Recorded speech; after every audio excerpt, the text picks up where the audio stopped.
네, 오늘은 요한 2서, 요한 3서 개관을 함께 보도록 하겠습니다. 요한 2서부터 볼 텐데, 요한 2서는 우리가 지난 시간에 살펴본 요한 1서하고 저자가 같죠. 사도 요한. 여기에서는 장로라고 나오는데, 장로인 나는 1절에 나오는데, 여기서 장로는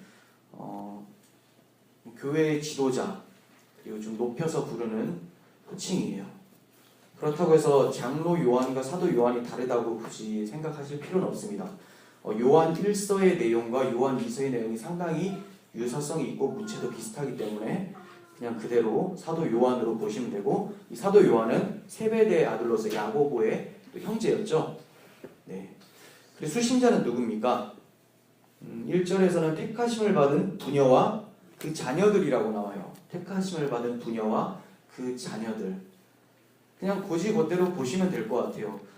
이 부녀는 어떤 특정한 어느 여인이었었던 것 같고, 그 자녀들, 즉 한 가정에 보내는 편지였던 것으로 보여져요. 많은 신학자들이 이 부녀와 자녀들은 교회를 상징하는 표현이다, 이렇게 보는 사람들도 꽤 많습니다. 하지만 그거는 궁극적으로 그렇게 연결을 시킬 수는 있지만 1차적으로는 어느 특정 가정에 보낸 것으로 볼 수가 있을 것 같아요. 13절 한번 보세요. 택하심을 받은 내 자매의 자녀들이 내게 문안하느니라 라고 하죠. 택하심을 받은 너의, 그러니까 이 편지를 받는 사람이에요. 그 너의 자매의 자녀들, 그러니까 조카들이죠. 네, 이 조카들이 너에게 문안한다 라고 얘기를 하고 있어요. 굳이 교회를 상징적으로 표현할 때 부녀와 자녀들 이런 표현 처음이거든요. 그래서 교회로 보기보다는 한 가정, 하지만 한 가정이라도 결국은 우리 각자의 가정에게 주시는 말씀, 더 크게는 교회 공동체에 주시는 말씀으로도 우리가 볼 수가 있겠죠. 그래서 1서는 사도적인 권위로서 공교회 가운데 7교회, 아시아 7교회 있죠. 요한계시록 보면 전체적으로 보내는 편지였고, 여기 요한 2서에서는 개인의 가정에 보내는 편지였기 때문에 사도라는 직분보다는 장로라는 칭호가 조금 더 가깝게 느껴지게 되는 거죠. 그리고 이제 요한 3서 이따가 보겠지만 가이오라는 사람한테도 보냅니다. 개인적인 편지예요. 그래서 어떤 사도적인 권위보다는, 그런 직분보다는 장로라고 하면 조금 더 따뜻하고 교회를 돌보는 그런 사람으로서 지금 사도 요한이 사랑의 메시지를 보내고 있다고 보시면 되겠습니다. 그래서 13절을 토대로 보면 내 자매의 자녀들, 즉 조카들이 아마도 사도 요한한테 얘기를 했었던 것 같아요. 우리 이모네 가정이 지금 좀 어려움에 처해 있는 것 같습니다. 많은 이단의 공격들도 있는 것 같고, 그래서 혼란스러워하는 것 같으니까 요한 장로님께서 좀 편지를 써서 위로해 주시고 격려해 주시고 또 한번 방문해 주세요, 이렇게 얘기를 했었던 것으로 보여집니다. 그래서 이제 편지를 쓰고 있어요. 그러니까 기록 목적이 무엇이겠습니까? 이단들이 좀 있는 것 같으니까 이단의 미혹을 경계하고, 또 이단이 들어오면 항상 어떻게 돼요? 사랑이 무너져 내려요. 그죠? 사랑이 없어져. 물론 뭐 다른 이단들 보면 사랑이 참 많아 보이기도 해요. 근데 지금 여기서 말하는 이단은 무슨 이단입니까? 영지주의 이단이죠. 우리 지난주에 살펴봤지만, 영지주의는 플라톤의 이원론을 배경으로 하고 있고, 영혼은 선하고 육체는 천하다라고 생각을 해서 영적인 것만 강조했었죠. 그래서 아는 것이 진리다. 영적인 신령한 지식을 알면 내가 구원받는 것이고 몸의 부활 이런 거 없다. 예수님도 이 땅에 육체로 온 것이 아니다. 육체는 더러운 건데 어떻게 하나님이 그 더러운 육체로 오시느냐. 그 영원한 그 영혼만이 귀중한 것이다 라고 했었던. 그러다 보니까 예수님이 대속자로 당연히 여겨지지 않겠죠.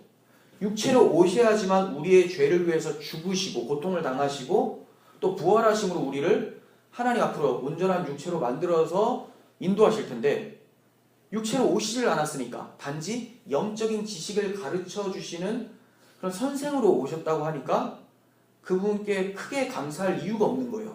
십자가에서 죽지도 않으셨는데. 그러니까 어떻게 나갈까요? 예수님의 사랑을 몰라요. 그분이 나를 위해서 사랑해서 죽으셨다고 생각 안 하니까. 그러니까 그리스도의 사랑이 없으니까 삶이 어떨까요? 자기도 그 사랑이 없으니까 남들한테도 그 사랑을 베풀지 않는 거예요. 왜 사랑으로 행하지 않습니까? 라고 하면 그 근원이 없어서 그래요. 사랑의 원천이신 그리스도의 사랑을 내가 경험해보지 못했으니까 남들한테도 그 사랑을 전해줄 수도 없죠. 뭐 있어야지 전해주지. 꺼낼 게 있어야죠. 그러다 보니까 이 영지주의 같은 경우는 이 교리가 들어오면 굉장히 자기중심적이고 사랑이 없어지는 모습이 나타나고 삶에 대해서 피폐해지고 육체적인 것들은 다 볼품없다. 다 버려야 된다. 이런 식으로 생각을 하는 경향이 컸습니다. 그래서 진리와 사랑이 위협을 받고 있었기 때문에 진리와 사랑 가운데서 행하라 라고 말을 하면서 기록 목적을 나타내고 있는 것을 보게 돼요. 그러면 1절부터 좀 보시면 1절에서 후반부 보세요. 나뿐이 아니라 진리를 아는 모든 자도 너희를 사랑한다. 이렇게 얘기를 하죠. 너희 가정을 나도 사랑하지만 진리라는 모든 사람들이 너희 가정을 사랑해. 이렇게 얘기를 하고 있어요. 그렇다면 진리를 아는 사람들은 누굴까요? 진리를 아는 사람들, 교회죠. 교회란 진리를 알고 믿는 자들의 모임이에요. 이 진리를 알고 믿는 자들은 서로 사랑하게 마련입니다. 그래서 2절에서는 이렇게 표현하죠. 우리 안에 거하여 영원히 우리와 함께할 진리로 말미암음이로다. 자, 이거 이해가 되십니까? 무슨 말인지? 이게 좀 말투가 이상해서 그런데 세번역이나 이런 걸 보면 좀 더 편하거든요. 제가 의역을 해드릴게요. 우리 안에 거하여 영원히 함께할 진리. 그러니까 나에게 영원히 계속 있을 이 진리. 이 진리로 인해서 나도 너희를 사랑하고 이 사람들도 너희를 사랑합니다. 이렇게 얘기를 하는 거예요. 이해가 되시죠? 그럼 사랑이 어디서부터 딱 나온다고요? 이 영원히 거할 진리가 나에게 있기 때문에 이 진리 때문에 사랑이 튀어나온대요. 그럼 이 진리는 도대체 무엇입니까? 진리는 주님께서 직접 말씀하셨죠. 내가 길이요 진리요 생명이다. 그래서 큰 개념에서는 예수 그리스도가 진리예요. 그렇지만 예수 그리스도의 이 진리를 조금 더 적용점으로 구체적으로 보면 사랑하는 것도 나오고 진리로 행한다라고 했을 때 사랑한다. 그리고 의롭게 행한다. 또 진리의 교리를 꼭 붙잡고 왜곡되지 않는 바른 진리를 가지고 살아간다. 이렇게 여러 가지 측면에서 볼 수가 있어요. 그러니까 예수를 아는 이 복음의 진리를 본인이 가지고 있다면 이 복음의 진리를 통해서 사랑하게 된다는 거예요. 왜 그렇겠습니까? 아까 말씀드렸잖아요. 예수님이 나를 사랑하셔서 내 죄를 위해 이 땅에 오시고 죽으시고 부활하신 이 복음, 이 사랑을 내가 알고 있기 때문에 사도 요한도 그렇고 이걸 아는 모든 교회들은 서로 사랑하게 된다. 이렇게 얘기를 해요. 요한 1서에서도 너희가 사랑하는 것이 마땅하다라고 했죠. 그러니까 교회는 사랑이 없으면 사실 교회가 아니죠. 사실 교회가 아닙니다. 사랑이 없다라는 것은 예수를 모른다라는 것이고 예수를 모르면 그리스도인이 아닌데 어떻게 교회 공동체라고 할 수 있겠습니까? 그러면 어떻게 하면 사랑하지? 사랑하려고 노력하고 애써봐야 되겠다. 또 이쪽으로 가다 보면 마음엔 사랑하지도 않는데 억지로 사랑하려고 막 작정해서 이를 꽉 깨물고 사랑하려고 해요. 이를 꽉 깨무는데 그게 무슨 사랑입니까? 고통이지. 수고하고 무거운 짐이라고 하잖아요, 주님이. 그래서 다 내려놓으래요. 내가 너희를 쉬게 하겠다. 그 말은 내 사랑으로 사랑할 수 있도록 만들겠다. 그러려면 예수님의 사랑을 아는 것이 먼저죠. 그래서 항상 여러분들이 우리 교회 사랑이 부족해라고 하면 내 마음에 복음이 잊혀져 가고 있구나. 예수가 멀리 있구나. 예수님은 사랑하는데 이웃 사랑하기는 참 힘드네요. 거짓말하지 말라고 주님이 말씀하시죠. 마땅하다고 하는데 어떻게 그런 결과가 나올 수 있습니까? 자, 이렇게 진리 안에서 사랑하는 자들의 마음에는 은혜와 긍휼과 평화가 찾아오게 돼요. 진리 가운데 사랑하는 자들 마음에는 은혜와 평강과 긍휼이 찾아옵니다. 이거를 3절에서 얘기를 해요. 은혜와 긍휼과 평강이 하나님 아버지와 아버지의 아들 예수 그리스도께로부터 진리와 사랑 가운데서 우리와 함께 있으리라. 네, 은혜와 긍휼과 평강이 어떻게 찾아온다고 하죠? 누구로부터? 예수님, 그리고 성부 하나님으로부터 오긴 오는데 그걸 담아서 어떤 그릇에 담아서 주신대요. 어디에 담아서 주신다고 합니까? 진리와 사랑 가운데서. 즉 진리와 사랑이 없으면 은혜와 긍휼과 평강을 못 받는 거죠. 그래서 여러분들이 하나님 내게 은혜를 많이 베풀어 주시길 원하고 하나님 나를 긍휼히 봐주시고 나에게 평화가 있었으면 좋겠어요. 이렇게 얘기를 한다면 여러분들이 지금 어디에 있어야 된다는 거예요? 진리와 사랑 가운데 거할 때 그 하나님 은혜가 계속해서 충만하게 쏟아져 내리는 것이지, 그렇지 않은데 그냥 은혜와 긍휼과 평강이 있게 해주세요. 은혜와 긍휼과 평강이 있으면 반드시 진리 가운데 행하여 사랑하게 된다는 거예요. 이게 순환적으로 계속 돌아가게 돼요. 그래서 하나님이 여러분들의 은혜의 방편으로서 진리와 사랑 가운데서 행하도록 만들어내신다는 거죠.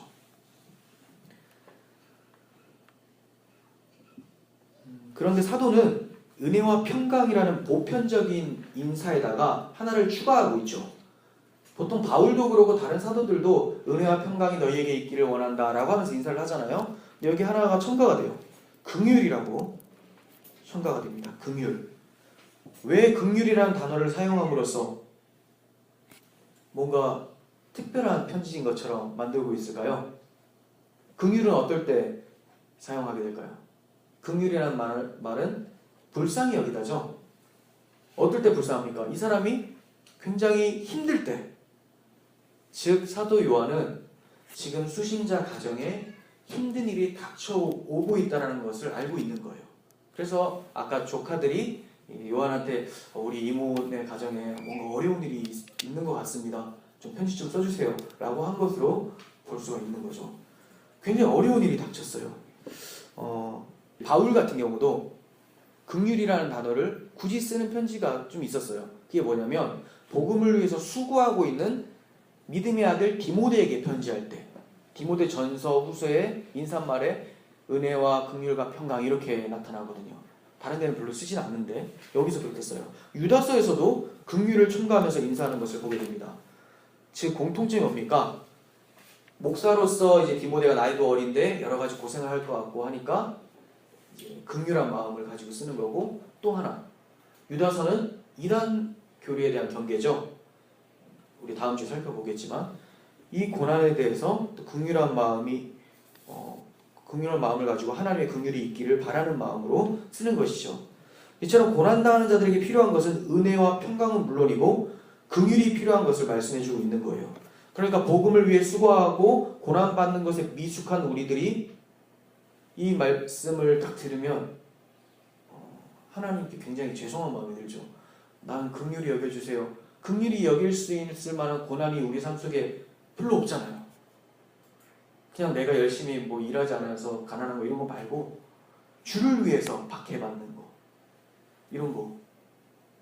이런 게 긍휼히 여김을 받아야 되는데, 우리가 그럼에도 불구하고 이 편지를 읽으면서 하나님의 긍휼이 나에게도 있었으면 좋겠어, 그냥 그렇게 보기가 쉽지가 않죠.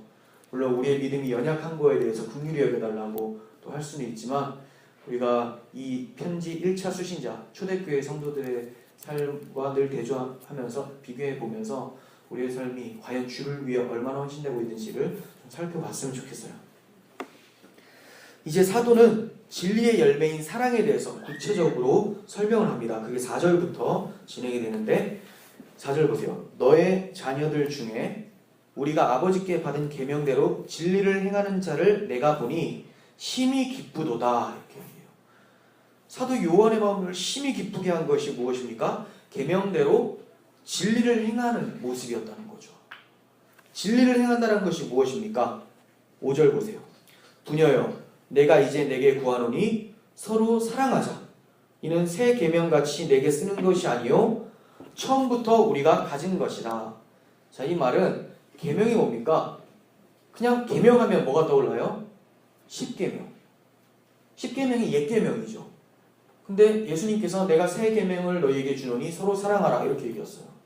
그러면 10계명과 새 계명은 다른 것인가? 그렇지가 않아요. 예전에 있었던 계명 내가 다시 얘기하니까 이 말이 새 계명이라는 뜻이거든요. 즉 옛 계명과 새 계명 같아요. 10계명과 서로 사랑하자라고 하는 이 계명은 같은 겁니다. 그래서 신명기 6장에 보면 하나님을 마음을 다하고 뜻을 다하고 힘을 다하여 사랑하라, 이렇게 나와요.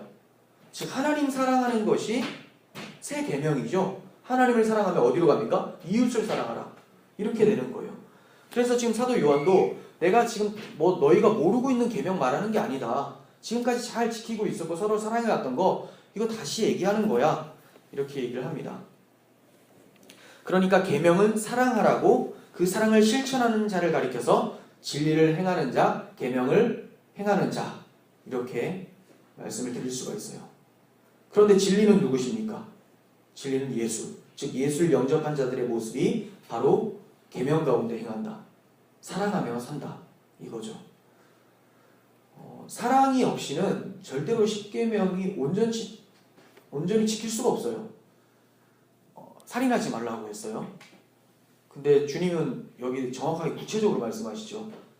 형제를 가리켜서 라가라고 하는 자마다, 어리석다, 바보다 라고 하는 자마다 살인을 한 자고 지옥불에 던져진다라고 말씀하세요. 그 말은 그 욕하는 것, 마음에서 그를 미워하는 것 자체가 살인한다라고 했는데 예수님께서 서로 사랑하라 라고 했어요. 정말 사랑하는 마음이 있어요. 그렇다면 살인이 절대로 불가하죠. 사랑하는데 어떻게 살인을 합니까? 근데 어떨 때 살인해요? 미워하니까. 즉 십계명의 원래 뜻을 예수님이 하나로 묶어서 설명하는 거죠. 하나님 사랑, 이웃 사랑. 이거 안 되면 다 수박 겉핥기밖에 안 된다. 사랑하는 척하는 거고 살인 안 하고 참고 있는 거지 마음으로 이미 죽인 거고 도둑질을 안 하는 것이지 마음으로 이미 다 훔쳤다. 이거 하는 거죠. 그래서 마지막 십계명이 10번째 계명 탐심 이렇게 얘기해요. 탐심, 내가 그걸 취하고 싶다. 근데 사도 바울은 탐심은 우상숭배니라. 우상숭배라는 것은 하나님을 사랑하지 않는다라는 거죠. 우상을 사랑하는 거예요. 다 연결이 돼요. 자, 그런데 이제 여기서 좀 유념해야 될 점이 있어요. 사랑하라라고 하니까 이것저것 다 좋다는 식으로 다 안아줘야 된다. 이렇게 생각할 수가 있죠. 근데 그렇게 생각하면 곤란합니다. 왜냐하면 하나님이 사랑을 나타내실 때 반드시 진리 안에서 나타내세요. 예수 그리스도라고 하는 진리, 복음 안에서 사랑이 무엇인지를 알려주시잖아요. 근데 이 복음이라고 하는 진리를 훼손을 하는 자들이 있다면 어떻게 그를 사랑할 수 있겠습니까? 그죠? 하나님이 사랑하시는 자는 죄인을 사랑하시잖아요. 근데 예수 그리스도를 통해서 하나님을 아버지라고 믿는 자들을 사랑하시죠. 왜냐하면 예수님이 대신 십자가에서 죽으시고 그의 죄를 가져가셨기 때문에 그들의 죄를 없이 보시는 거예요. 근데 예수님은 내팽개치고 그냥 나는 죄인이지만 사랑해달라고 할 때 하나님 뭐부터 보일까요? 죄가 보이는 거죠. 죄는 반드시 죽으리라. 이거죠. 근데 예수를 믿는 사람들은 뭐가 보일까요? 죄가 먼저 보이잖아요. 죄 위에 덮여있는 그리스도의 피가 보이기 때문에 하나님이 그를 사랑하는 거죠. 이와 같이 무조건 사랑해라가 아니라 복음 진리를 훼손하는 것은 미워해야 된다는 거죠. 하나님의 거룩한 마음을 가지고 진리를 사랑하는 마음으로 미워할 수 있어야 돼요. 그래서 사랑의 사도라고 하는 요한이 무작정 다 사랑하라고 하지 않고 이단에 대해서는 경계하고 조심해라 이렇게 표현하고 있는 거예요. 그래서 7절부터는 이단에 대한 설명이 나옵니다. 7절 보세요. 미혹하는 자가 세상에 많이 나왔으니 이는 예수 그리스도께서 육체로 오심을 부인하는 자라. 이런 자가 미혹하는 자요 적그리스도니. 적그리스도는 누군가? 막 요즘에 막 찾잖아요. 음모론 막. 적그리스도 누군가? 이게 적그리스도예요. 예수 그리스도를 육체로 오신 것을 부인하는 자. 쉽게 말하면 예수님이 우리의 구원자가 아니다. 이렇게 얘기하는 사람은 다 적그리스도고 미혹하는 자예요. 사랑해서는 안 된다라고 말을 하고 있습니다. 적그리스도. 이들의 특징은 육체로 오심을 부인한다. 아까 영지주의 이원론 말씀드렸죠. 육체를 부정하기 때문에 예수님이 육체로 오시면 안 된다고 생각을 하는 거죠. 지난 시간에도 자꾸 말씀드렸지만 이 영지주의 이단은 이 신령한 영이 예수라고 하는 어떤 사람에게 세례할 때 그때 임해서 그리스도로 선생으로 살다가 십자가 지실 때 영은 분리되고 인간 예수만 죽었다 이렇게 봐요. 그러니까 부활은 없죠. 그들에게는 예수님이 육체로 오신 적이 없으니까. 또 하나는 가연설 설명드렸죠. 있는 것처럼 그냥 환영처럼 보였다. 그래서 이들이 주장하는 것이 그게 어디에 있는지는 모르겠지만 뜬금없는 주장을 하는데 예수님이 바닷가를 걸으실 때 발자국이 없었다 이렇게 얘기를 해요. 뭐 있는지 없는지 어떻게 아는지 모르겠지만 그 무슨 말이에요? 환영이었다는 거, 환영. 왜 육체로 오시면 안 되니까. 그래서 지난번에 설명했지만 십자가는 누가 졌다고요? 가연설에 따르면 구레네 시몬이 진 거죠. 예수님이 구레네 시몬으로 변신을 하고 구레네 시몬이 예수님으로 보이게끔 착각하게 만들어서 결국 예수가 죽은 것이 아니라 구레네 시몬이 죽었다. 이렇게 나와요. 이게 이제 영지주의죠. 근데 이게 그렇게 구체적으로 말씀드려서 그렇지 결국은 예수님이 우리와 같은 육체를 입고 오시지 않았다라는 것을 주장하는 사람들은 다 이단이고 영지주의입니다. 그리고 이 땅에서 삶은 다 볼품없고 필요 없는 것이고 하나님 나라 어떤 이 나라도 지금 우리가 말하는 어떤 물질적인 개념의 나라는 절대 아니에요. 그 사람들한테. 우리는 영혼과 그 새로운 몸이 들어가서 하나님과 함께 사랑을 누릴 수 있는 그 상태를 천국이라고 하잖아요. 그들은 어떤 사고 자체가 진리를 깨닫게 되면 그것이 천국이기 때문에 앞으로 갈 천국이 없어요. 더 이상 갈 천국이 없습니다. 이런 사람들이 이제 이단이죠. 그래서 부활은 무슨 부활이냐? 성령이 오셨기 때문에 성령은 너희들을 진리로 깨닫게 해주셨기 때문에 너희들이 신이라는 것을 너희들이 하나님이라는 걸 깨닫게 해줬기 때문에 더 이상 이제 부활은 없고 그 깨닫는 것 자체가 부활이다. 이렇게 설명을 하고 있습니다. 이단입니다. 그렇다면 어떻게 경계해야 되겠습니까? 8절 너희는 스스로 삼가 우리가 일한 것을 잃지 말고 오직 온전한 상을 받으라. 이렇게 얘기해요. 우리가 일한 것은 뭘까요? 사도 요한이 일한 것. 사도가 전해준 복음이죠. 이 복음을 굳게 지켜서 온전한 상을 받으라. 또 이 상은 뭘까요? 복음을 굳게 지켜서 받는 상. 예수 그리스도의 생명, 영생이에요. 예수 그리스도의 생명을 가졌으니까 하나님을 사랑하게 되고 그 사랑을 알고 이게 기쁨이죠. 이게 가장 큰 축복이고 이 외에는 상이 없죠. 뭐 어떤 집이 더 크고 작고 거기 가면 조금 더 건강한 모습으로 얼굴 잘생긴 모습으로 영원히 살고 누구는 좀 못생긴 얼굴로 살고 누구는 황금멸류관, 누구는 개털멸류관 이런 거 아니잖아요. 이게 뭐냐면 하나님의 사랑이 내 마음에 충만하게 부어지는 것. 이 영생이 온전한 상이라는 것을 아셔야 돼요. 그것을 바로 다른 말로 구원이라고 하죠. 구원. 이단에 잘 미혹되는 사람들의 특징이 있습니다. 지식에 대한 열심이 있어요. 살았다 이렇게 생각하시는 분들은 또 곤란하죠. 나는 지식에 대한 열심이 없으니까 괜찮다. 이런 사람들은 여기 있어도 위험해요. 또 그죠? 지식에 대한 열심이 없으니까 궁금하고자 하는 복음의 내용도 없어요. 그냥 이렇게 왔다 갔다 하면 뭐 구원받는 거 아닐까? 이러다 보면 이제 결국 갈림길에 서게 되고 영원히 보지 못할 수도 있지만 또 이단에 잘 빠지는 사람들은 또 굉장히 지식을 추구한다는 거죠. 그렇다고 지식에 대한 열심이 없어야 된다는 말은 아니에요. 좀 전에도 말씀드렸지만 열심이 있어야 되지만 이 사람들이 가지고 있는 열심은 좀 다릅니다. 자격지심에서 온 열심이에요. 내가 이 지식을 가지고 있으면 남들보다 뭔가 우월하구나. 사실 돈으로는 우월해지지 못할 것 같으니까 일찌감치 포기하고 아는 것으로라도 좀 저 사람보다 많이 알아서 특별한 걸 알아서 내가 좀 선생 노릇도 하고 싶고 칭송받고 싶다. 이런 마음이 딱 구석에 딱 들어가 있으면 이 이단이 이걸 딱 뚜껑을 열어준다는 거죠. 이런 자들이 왜 이단교리 잘 빠질까요? 왜 이단이 뚜껑을 탁 열게 될까요? 이단 교리가 굉장히 특별해 보이고 뭔가 새로워 보이는 교리가 있거든요. 사도들이 전한 복음보다 좀 더 특별하고 깊은 지식이 있다고 여기면서 파고들기 때문에 지식에 대한 요구가 있는 사람들이 잘 넘어간다는 거예요. 구절 한번 보세요. 지나쳐 그리스도의 교훈 안에 거하지 아니하는 자는 다 하나님을 모시지 못하되 교훈 안에 거하는 사람은 아버지 아들을 모시느니라. 지나친다고 하죠. 어디에 지나쳐요? 그리스도의 교훈, 복음에 지나치다. 네. 그러니까 복음보다 조금 더 특별한, 여러분이 지금 알고 있는 그 복음 있죠. 사도가 전한 복음. 예수가 우리를 위해서 육체로 오셨고 우리를 위해 죽으셨고 부활하셨고 다시 오실 것이다. 이분은 하나님의 아들이고 그리스도시다. 이 복음, 심플한 이 복음. 여기에다가 뭔가 더해서 원래 그 오신 것은 그렇게 오신 것이 아니라 영혼만 오신 것이고 올 때 부활은 영혼만이 원래 영원한 것이기 때문에 막 철학적 플라톤은 이렇게 얘기한다면서 계속 깊이 들어가잖아요. 그런 사람들은 이제 복음에 지나치다 이렇게 설명하고 있죠. 9절에서. 이것을 요한일서 2장 24절에 이렇게 얘기를 합니다. 어떻게 이런 사람들 조심해야 되느냐? 너희는 처음 들은 것을 너희 안에 거하게 하라. 처음부터 들은 것이 너희 안에 거하면 너희가 아들과 아버지 안에 거하리라. 네, 이게 아까 8절하고 비슷한 말씀이죠.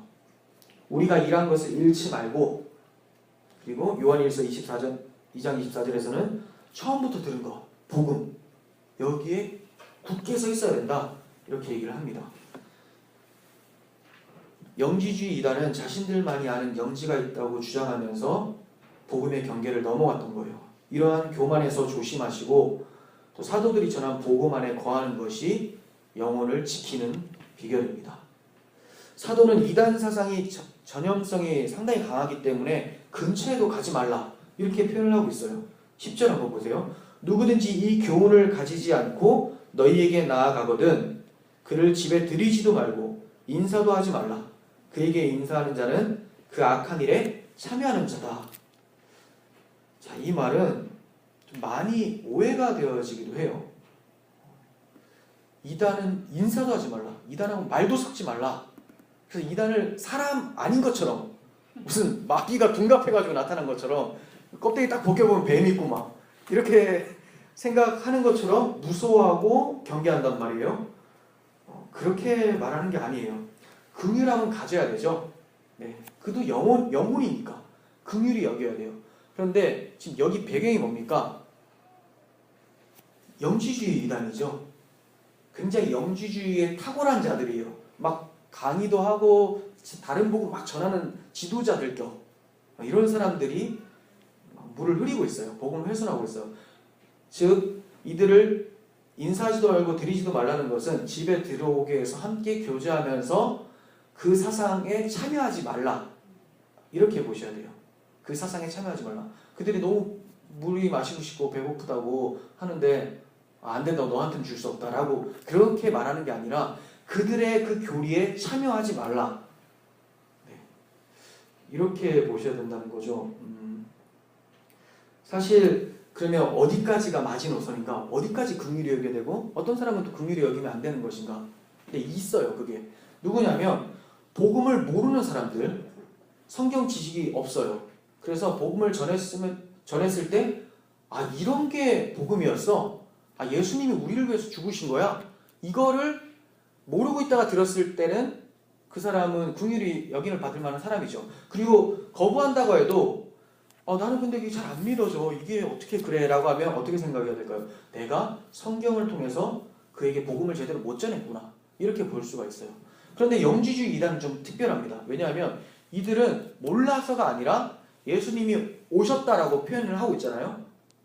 말씀이 육신이 되어 우리 가운데 거하시며 우리가 그의 영광을 보니 아버지의 독생자의 영광이요 은혜와 진리가 충만하더라. 요한복음에 나와요.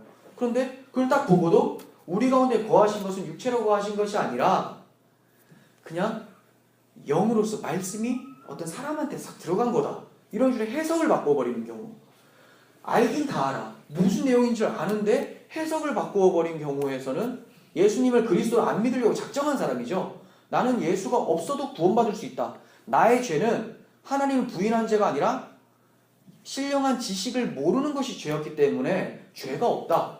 지난주에 설명했지만 이 데미우르고스라고 하는 그 부족한 창조신이 나를 이렇게 만들었기 때문에 그 죄는 그 창조신에게 있는 거고 나는 그걸 다시 깨달아 알면 되는 것이다. 뭐 이런 식으로 나오는 거죠. 그러니까 이 사람들은 복음을 전해줘도 거부해요. 이미 거부하고 있는 거예요. 몰라서 안 받는 게 아니라. 그런 사람들에게는 더 이상 전할 필요가 없다. 이렇게 얘기를 하는 거죠. 그런데 여러분들 주위에 정말 잘 몰라서 이단에 빠져있고 그런 사람들 알려줘야죠. 근데 얘기했는데도 불구하고 그렇지만 난 이걸 믿겠다라고 해버리면 이제 더 이상 전할 수가 없는 거예요. 그 완고함은 해결할 수가 없습니다. 네, 그런 부분을 아시면 되겠고, 사도 요한과 같이 오직 예수 그리스도만이 진리이기 때문에 그분만을 믿어야 된다라고 외치면 어떤 평가를 받을까요? 사회에서 편협하고 독선적이고 근본주의자다 이렇게 비난하고 헐뜯어요. 그러면서 그리스도가 유대인에게는 예수로 나타났었고 다른 나라에는 석가모니, 마호메트 이런 식으로 다 나타났다. 이렇게 말하는 사람들이 많죠. 다원주의라고 하죠. 종교다원주의. 이 사람들 다른 말로 뭐라고 합니까? 영지주의라고 하죠. 영지주의. 똑같아요. 이 당시에도 있었어요. 여러 가지 길이 있지만 결국 도착 지점은 다 같으니까 산꼭대기 가려면 어떻게든 올라가면 되는 거 아니냐. 등산로가 뭐 이쪽만 있냐. 저기도 있다. 이런 거예요. 그래서 함께 열심히 올라가 봅시다. 꼭대기 같은 지점 맞아요. 그 사람들. 결국 다른 곳에서 모이게 되죠. 산이 달라요. 산이 아예. 그러니까 이 산으로 올라가야 되는데 이 산으로 여러 갈래로 이 산으로 올라갈 길은 오직 한 길밖에 없어요. 예수님이 말씀하셨잖아요. 내가 길이다. 오직 나로 말미암지 않고는 아버지께로 갈 자가 없다. 근데 여러 가지 길이 있다라고 한 것은 그 꼭대기에 데미오로고스가 있겠죠. 네, 플레로마 그 어떤 그 뭐죠? 힌두교에서 브라만 네, 그런 영적 실체 네, 그런 걸로 보고 있는 거겠죠. 그러니까 그리스도인들은 독선적이고 편협하고 배타적으로 보여지긴 하지만 그렇지가 않습니다. 진짜 독선적이고 편협하고 배타적인 게 뭐냐면 하나님이 이것이다 라고 했는데 내 생각은 이게 맞습니다 라고 하는 게 독선적인 거예요. 하나님께 대해서 반항하는 것이 독선이죠. 그게 배타적인 거죠. 그리스도인들은 자기 주장을 관철시키는 자들이 아니라 하나님의 말씀을 있는 그대로 목숨처럼 전하고 지키는 자들을 그리스도인이라고 해요. 그래서 우리가 잘났다고 해서 지키는 게 아니잖아요. 하나님 말씀하셨기 때문에 이게 맞다라고 얘기를 하는 거지. 내 주장이 틀리는 것이 화가 나서 이걸 믿는 게 아니죠. 정말 위험한 것은 하나님이 이거다라고 할 때 나는 이렇게 생각합니다라고 해서 반대하는 것. 이것이 정말 위험한 것임을 아시길 바랍니다. 진리를 바로 알고 그 진리를 믿으며 그 진리의 열매로 서로 사랑하며 거짓 교리에 경계함으로써 복음 진리 가운데 거하여 온전한 상을 얻기를 바라는 것이 요한 2서를 쓴 사도 요한의 마음이라는 거예요. 이 마음이 주님의 마음임을 믿으시길 바랍니다. 자, 이제 요한 3서를 보도록 하겠습니다. 요한 3서. 요한 3서는 동일하게 사도 요한이 썼고 가이오라는 사람한테 보내요. 가이오. 이 가이오가 누구냐? 사실 이 가이오에 대해서 설명이 없어요. 그래서 어떤 사람인지는 그냥 요한 3서를 통해서만 알게 되고 이름이 동일한 인물들은 몇 사람 있었어요. 사도행전 19장과 20장에 나와요. 마케도니아에 사는 가이오가 있었고 그때 바울과 함께 복음을 전하다가 끌려가는 사람. 그리고 20장에 데베 사람 가이오가 있었어요. 근데 이게 같은 사람인지 아닌지는 확실치 않지만 저는 이제 사도행전 19장에 있었던 가이오일 수도 있겠다. 에베소에 있었던 일이거든요. 근데 지금 여기 기록한 지역이 에베소일 가능성이 굉장히 크죠. 사도 요한이. 그래서 비슷한 사람일 것 같다. 같은 사람일 것 같다. 이렇게 생각이 돼요. 거기 보면 여기 나오는 사람 이름 또 있어요. 데메드리오라고 착한 사람 나오죠. 여기. 이따가 또 설명할 텐데 사도행전 19장에 은장색이 나오거든요. 아데미 여신상 만드는 바울 박해하고 이때 가이오 잡아갔었던 이런 사람인데 그 사람이 이 사람인가 여기에 확실치도 않아요. 또 설명이 안 나와요. 그런데 이름이 같은 사람이 두 명이나 등장하는 거 보면 맞을 수 있겠다 이렇게 보죠. 만약에 그렇게 보면 굉장히 반전이에요. 왜냐하면 가이오를 그렇게 가정을 했을 때 가이오를 잡아가는데 주동을 했었던 데메드리오가 지금 가이오를 섬기는 인물로 이제 보냄을 받게 되는 것이고 거기에 또 알렉산드라고 사도행전 19장에 나오는데 이 사람은 거기서는 믿음이 괜찮아 보였던 것 같은데 사도 바울의 증언에 의하면 믿음에 파산한 자가 또 되죠. 네, 이렇게 사람의 이름을 알 수가 없어요. 이 사람이 아니어버리면 지금 얘기한 게 다 허황된 것이 되지만 맞을 가능성도 좀 있으니까 에베소의 지역이고 아무튼 가이오 이 사람에 대해서 편지를 하고 있습니다. 가이오에 대해서는 진리 안에서 행하는 자다. 그리고 진리를 위해 함께 수고하고 또 타인들에게 사랑이 증명된 자였다. 이렇게 얘기를 합니다. 3절과 6절과 8절을 토대로 말씀을 드린 거예요. 진리 안에서 행하고 진리를 위해 수고하고 사람들한테 사랑이 증명된 자. 진리 안에서 행하면서 수고하는 것이 무엇입니까? 우리 요한 1서 2서에서 살펴봤죠. 바른 복음 교리를 지키고 그 진리대로 사랑하며 사는 것. 여기도 마찬가지예요. 영지주의 이단을 경계하면서 바른 복음을 고수하고 바른 복음의 열매로서 사랑하는 것. 이것은 요한서신에 공통적으로 설명되고 있는 핵심 내용이에요. 그런데 가이오가 이런 사람이었다는 거죠. 그러니까 요한의 마음이 어떻겠습니까? 이 사람을 보니까 너무 기뻐요. 사랑스러워요. 그래서 사랑하는 마음으로 그를 위해 축복하며 기도를 합니다. 그래서 사랑하는 자여 이 그 표현이 상당히 많이 나와요. 얼마나 사랑스러웠으면 그런 얘기를 하겠습니까? 2절 한번 보세요. 사랑하는 자여 내 영혼이 잘됨 같이 내가 범사에 잘되고 강건하기를 내가 간구하노라. 네, 한국 사람들이 두 번째로 좋아하는 말씀 같아요. 제일 좋아하는 거는 내게 능력 주신 자 안에서 내가 모든 것을 할 수 있느니라. 그리고 내 영혼이 잘된 것 같이 내가 범사에 잘되고 강건하기를. 영혼이 잘되고 범사가 잘되고 강건하다. 삼박자 축복. 이런 거. 이거 법칙처럼 이렇게 생각을 하잖아요. 법칙. 영혼이 잘되면 범사가 잘되고 강건하다. 그래서 여러분 예배 잘 드리고 하면 일 잘 풀리고 몸이 튼튼해집니다. 이건 법칙이 아니라 뭐죠? 기도죠. 기도예요. 근데 왜 이런 표현을 쓸까? 원래 너의 육신이 건강하기를 바란다라는 그런 기도를 사도들이 안 하잖아요. 거의 없어요. 지금 기억에 없는데 왜 갑자기 이런 표현을 쓸까? 범사에 잘되고 평상시 생활하는 모든 일 가운데서 잘되길 바란다. 왜 이런 표현을 쓸까? 왜 웃으세요? 잘되면 안 됩니까? 되잖아요. 잘도 돼요. 건강하면 안 돼요? 돼요. 근데 안 썼어요. 왜냐하면 핵심이 그게 아니기 때문에. 그냥 우리 영혼이 주님을 잘 바라보는 것이 가장 중요하기 때문에 그렇게 썼는데 여기서는 굳이 이 땅의 것에 대한 것, 육체에 대한 것을 좀 설명을 하고 있다는 거죠. 왜 그럴까요? 누구를 경계하면서 쓴 서신이에요? 영지주의죠. 이원론. 영혼만이 소중하다라고 하니까 가이오한테 그런 거 아니다. 그것만이 아니라 영혼이 소중하면 이 육체는 그 영혼에 맞게끔 이 땅에서 잘 살아내는 것이 마찬가지로 중요하다. 이거예요. 물질 필요 없다? 필요 없는 게 아니죠. 하나님이 그걸로 쓰시고자 하면 그걸로 쓰시죠. 그래서 돈이 있으면 그걸로 선한 데서 쓸 수 있는 것이고 없으면 없는 대로 또 쓰임 받는 것이고 그렇게 하는 건데 이런 거는 아무 필요가 없고 뭐 사라져야 된다 이렇게 하는 사람들에 대해서 그거 아니다 라고 하는 거예요. 그거 아니다. 그리고 이 사람이 어떤 사람이었습니까? 사랑이 엄청나게 많았던 사람이죠. 이따가 살펴보겠지만 이 복음을 전하는 사람들을 열심히 대접하고 섬겼던 사람이에요. 그러니까 이 사람에게 물질이나 그리고 보통 섬기는 그런 모든 일들이 계속해서 진행이 잘 되길 바라는 마음과 이가 아팠을 때는 이 섬김이 어려워질 수 있겠죠. 그래서 건강하길 바란다.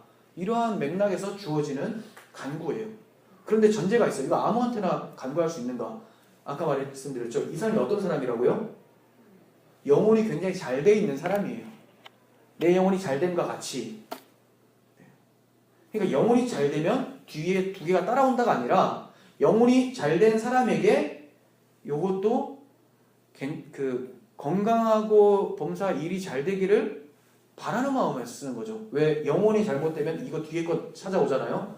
거기에 휩쓸려서 또 만몬 숭배하고 막 재물이 신이다 하고 이렇게 가버리고 복음을 등져버리니까 일단 영혼이 잘 돼야 돼요. 이 가이오 같은 사람한테 영혼이 잘 돼 있는 사람한테 물질이 생기고 범사의 모든 일들이 잘 되고 근데 이 일은 여기서는 또 이 섬기는 일 여기에 초점을 또 둘 수가 있지만 어쨌든 섬기는 일에 부족함이 없도록 재정적으로도 채워질 수가 있겠죠. 건강할 수도 있어요.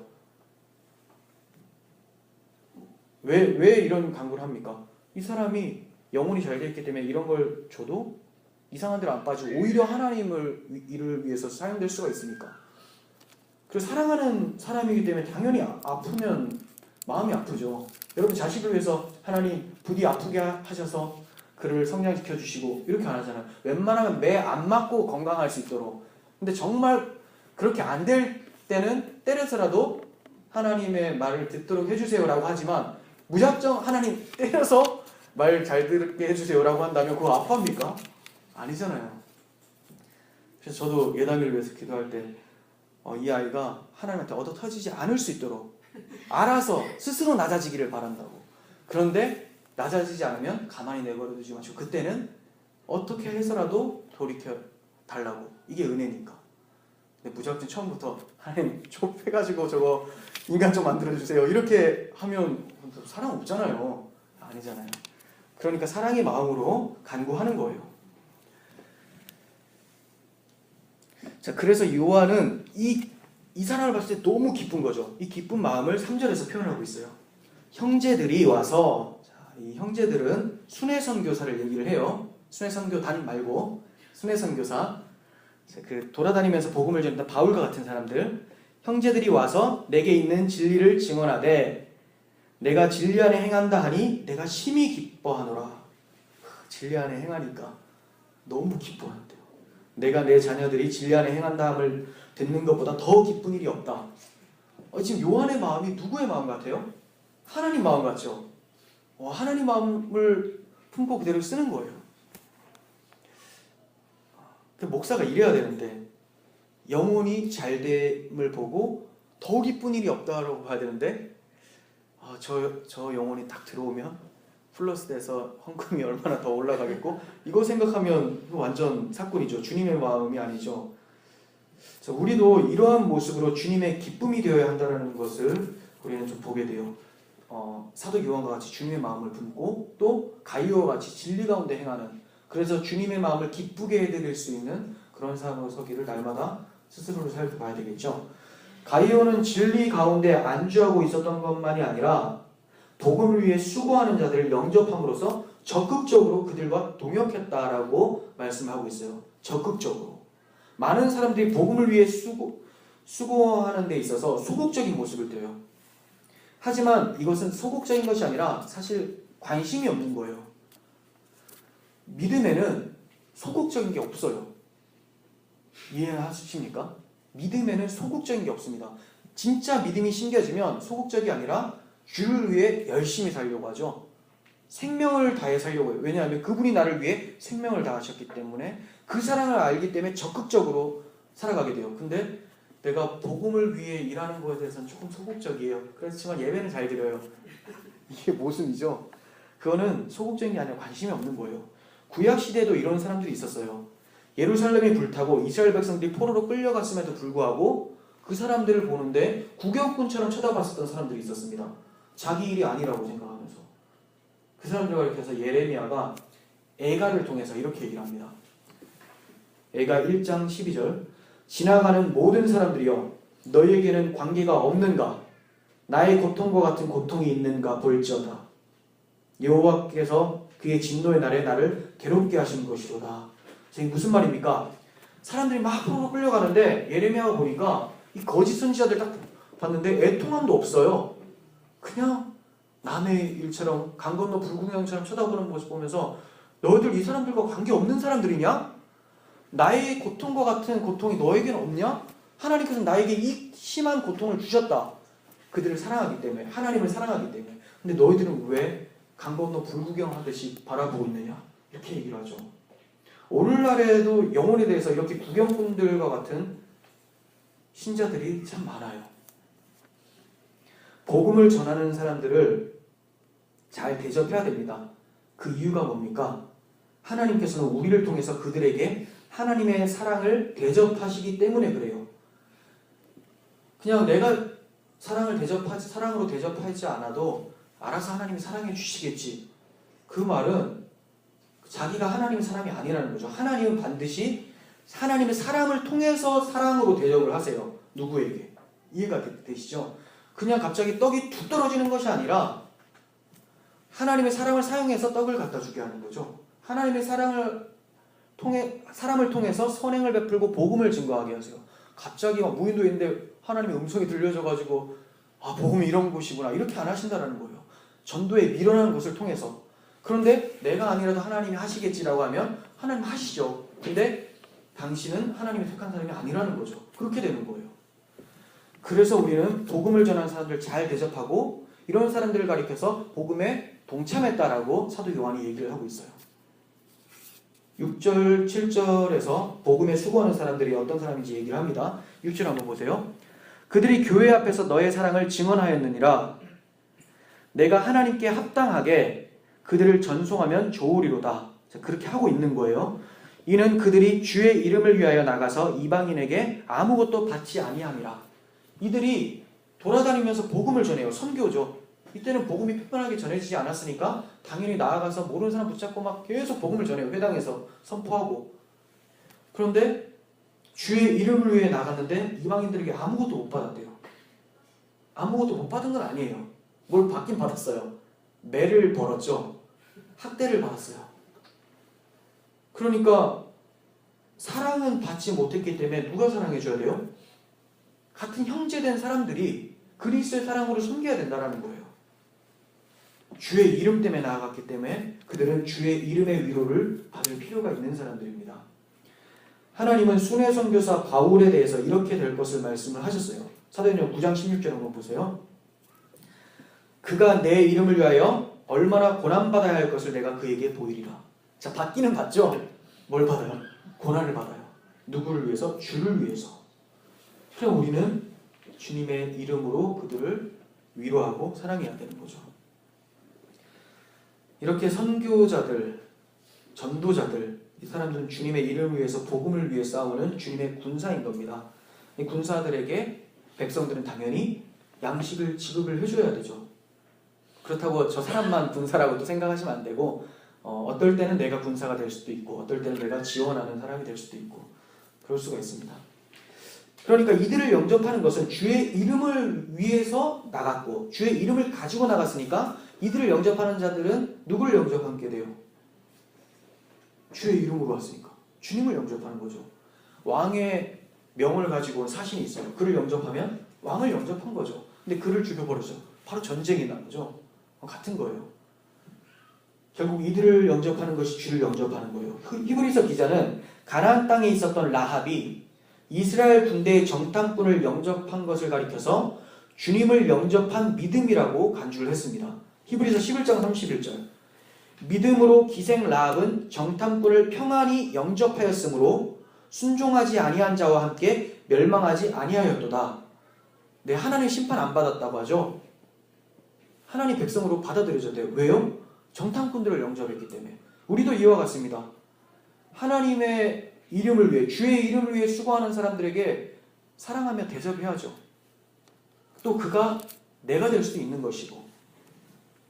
요한은 8절에서 그러므로 우리가 이 같은 자들을 영접하는 것이 마땅하니 이는 우리로 진리를 위하여 함께 일하는 자가 되게 하려 합니다. 구격꾼들이 아니라 진리를 위해 함께 일하는 주의 군사들이 우리들이라고 얘기를 하고 있는 거죠. 그래서 받는 선교사, 보내는 선교사 이런 얘기도 하는데 이게 원래는 좋은 취지에서 쓰인 건데 선교사들 지원해 주는 것도 중요하다. 근데 다들 그렇게 또 생각 안 하고 저분은 나가시는 분, 나는 돈 버는 사람 이렇게 생각해서 복음에는 아무 관심도 없고 그냥 돈만 열심히 그러면서 기도할 때는 하나님 돈 많이 벌게 해주세요. 그래서 선교도 좀 할 수 있도록 해주세요. 근데 그 이면에 정말 선교를 위해서만 돈 벌려고 하는지를 살펴보셔야 되죠. 겸사겸사가 있죠. 한 1,000만 원 벌면 그래도 한 300~400만 원 선교하고 그래도 600만 원은 나한테 있으니까 좋은 게 아닌가. 그런 뜻에서 보내는 선교사가 되면 안 돼요.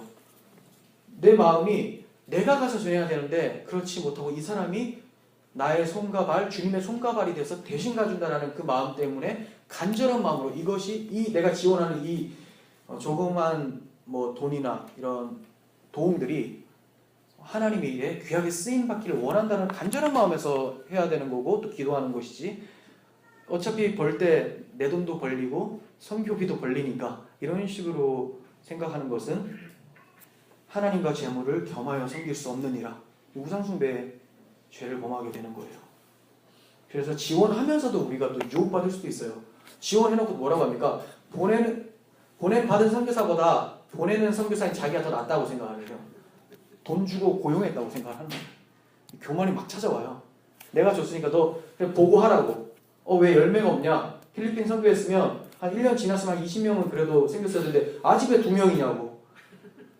자기가 가보지. 그거는 못하면서 아까 말했죠. 겸사겸사기 때문에 이제 갈 수 없는 거죠. 돈도 벌어야 되겠고 선교비로 좀 이렇게 목에 힘도 줘야 되겠고 그런 거를 우리는 경계할 수 있어야 돼요. 마귀는 끊임없이 찾아 들어와요. 이 보냄받은 선교사들한테도 찾아오고 보내는 교회에게도 엄청난 유혹이 찾아온다는 거 기억하시길 바랍니다. 9절 이하는 두 사람이 나옵니다. 디오드렙의 데메드리오. 이름 헷갈리죠? 디오드렙의 데메드리오. 누가 더 착한 사람입니까? 당연히 드리는 사람이 착한 사람이죠. 데메드리오. 그죠? 나쁜 사람은 더러운 너, 드레베. 일단 느낌이 딱 나오잖아요. 이렇게 외우면 편하죠? 네. 디오드렙의 데메드리오. 착해. 데메드리오. 이 사람들은 이름 비슷한데 상당히 대조적입니다. 오늘날 교회에도 이런 두 부류, 대조적인 두 부류가 충분히 존재할 수 있다는 것을 암시를 하는 거죠. 디오드렙이 어떤 사람이었습니까? 9절 보세요. 으뜸되기를 좋아하는 사람이다. 네, 교회에서 으뜸되기를 좋아한다. 이거 제일 좋아하는 사람들이 이제 목사죠. 장로. 그리고 안수집사들은 간절히 바라는 마음이고 또 으뜸되기를 간절히 바라서 언제 장로로 승진할까. 네, 이런 거. 이 으뜸되기를 좋아하는 거 위험하죠. 으뜸은 누굽니까? 예수 그리스도. 우리는 다 똑같아요. 그냥 질서적인 면에서 맡은 직분이 그거라는 거예요. 장로보다 집사가 하수인입니까? 아니에요. 그 일을 하는 거예요. 다 장로면 누가 일을 해요? 다 장로야. 다 시키는데 서로 시켜요. 내가 장로야. 난 수석 장로야. 그래서 그런 말이 태어나는데 수석 장로. 무슨 수석 장로입니까? 그런 게 너무 많은 거예요. 이 사람한테 이게 지금 교회에 이분이 필요한 거고 이런 부분이 필요한 거고 각자 성향과 은사에 맞춰서 사역하는 거죠. 으뜸되기를 좋아하는 거 경계해야 되죠. 디오드레베가 그랬어요. 그리고 복음의 일꾼을 맞아들이지 않는 사람. 아까 말했지만 이 순회 선교사 바울 같은 사람을 맞아들이질 않아요. 우리 교회 들어오지도 말라고. 아마 이런 사람들, 으뜸되기를 좋아하는 사람들은 영지주의 성향이 다분했었던 것 같아요. 영지주의 성향은 다원주의로 가죠. 그러다 보니까 이것도 좋고 저것도 좋고 근데 바울이 가지고 온 사도들이 전한 복음이 가져오면 오직 예수라고 하니까 바퀴가 찾아오니까 밀어내는 거예요. 밀어내고 사도들 권위보다는 자기의 권위를 세우고자 하는 이런 으뜸되기를 좋아하는 복음의 대적자죠. 그리고 세 번째는 맞아들이고자 하는 자들까지 금해서 교회에서 쫓아내요. 자, 그러니까 유도순 목사님이 이제 원로 목사님이시잖아요. 막 중국 선교도 가시고, 우리 교회에도 또 복음 전하러 오시고 막 이렇게 하셨어요. 근데 이제 최명호 성도님이 그 유도순 목사님 막 선교 주시고 하는데 제가 안 됩니다. 내쫓으시고 당신 나가십시오. 이렇게 하는 거예요. 왜요? 자기가 으뜸되려고 하니까. 그리고 복음보다는 이 교회 교리가 좋으니까. 그리고 내쫓음으로써 자기의 어떤 입지를 조금 더 세우죠. 그 치리하는 어떤 그런 힘이 좀 있었던 것으로 보여져요. 이 디오드레베라는 사람이. 그리고 10절. 악한 말로 사도 요한을 비방했었던 사람이에요. 악한 말로. 예수를 저주했었던 베드로의 모습도 좀 떠오르네요. 성령이 임하지 않았을 때 그러한 상태가 나타나는데 악한 말로 사도 요한을 비방했다. 복음을 비방했다. 이러한 자에게 요한이 뭐라고 합니까? 10절 상반부에 내가 가면 그 행한 일을 잊지 아니하리로다. 우리는 이 말씀을 대할 때 하나님이 이러한 자들의 행위를 잊지 않으시고 보응하신다는 말씀으로 들을 수 있어야 돼요. 물론 사도 요한은 교회의 장로로서 치리하는 권징을 또 중요시 여기면서 얘기를 하는 것이지만 예수님께서 다시 오실 때 이런 자들을 그 행한 대로 보응을 하시겠죠. 로마서 2장 6절 보겠습니다.